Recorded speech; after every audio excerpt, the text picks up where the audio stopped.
Hi guys, welcome to my YouTube channel TechnoDBA. This channel is created for DBAs to gain the knowledge and learn to perform day-to-day activities.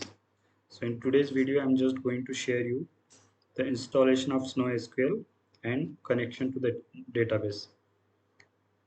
First, we'll discuss what SnowSQL is and different types of connecting to the database. Okay.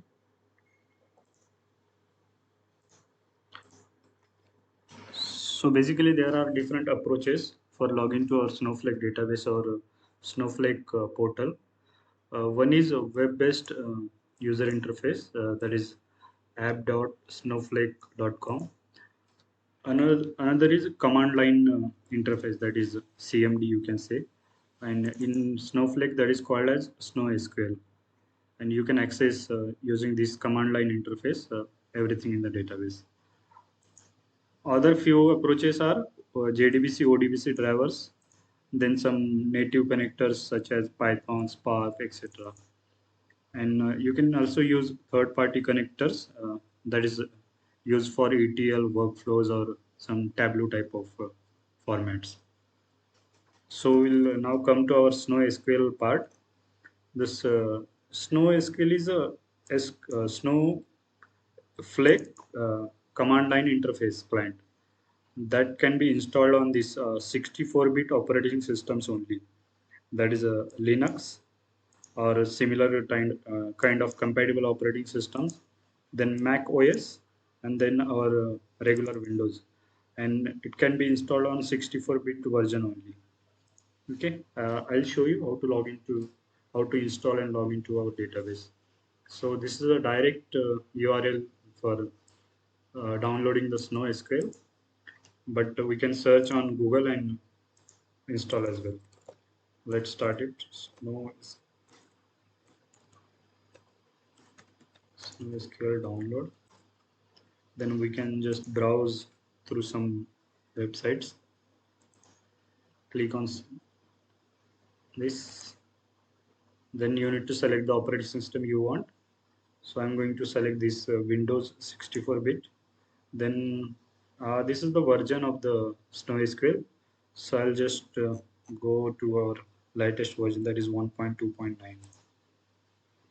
So let's wait for installation, I mean the download, then we'll start the installation.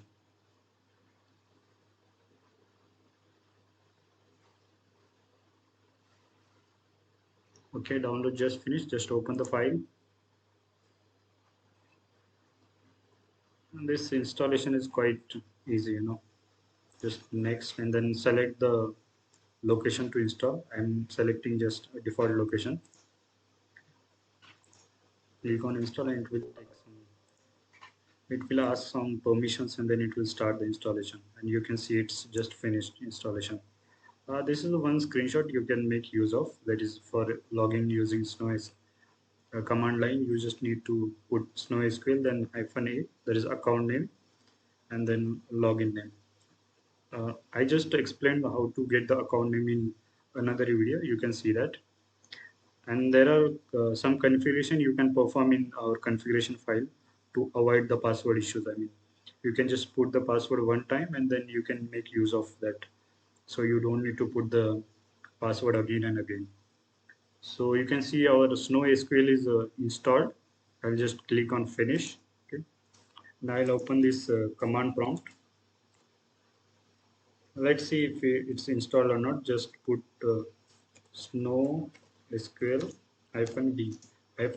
-v will show the version of the SnowSQL. If that SnowSQL is not installed, then it will throw the error that SnowSQL directory or this file is not found.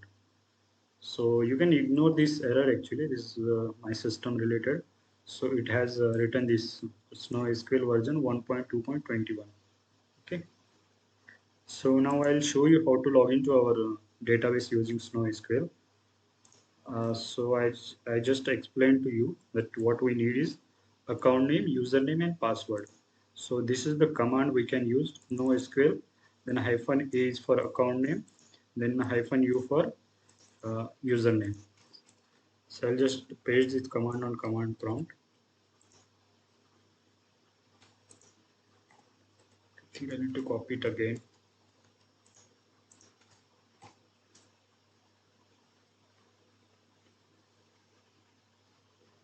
It will ask for a password. You just put the password. Make sure you put in correct password. All right, I just logged into database. So we have not selected any database as of now. So we can do that. Just put the show databases command to check what are the databases. So these are the databases present in our this SnowSQL instance. So I'll just choose one of the database. Snowflake is the database I'm going to choose. Then semicolon is important at the end. All right. So currently you are in this Snowflake database. You can see here it was nothing there. This was no database. Now it changed to Snowflake. So this is how we can install and use SnowSQL command line interface provided by Snowflake database for accessing the database and its content. So that's it for the video. We'll come with another topic in another video. We'll learn how to perform some activities in Snowflake database in next videos. Thank you.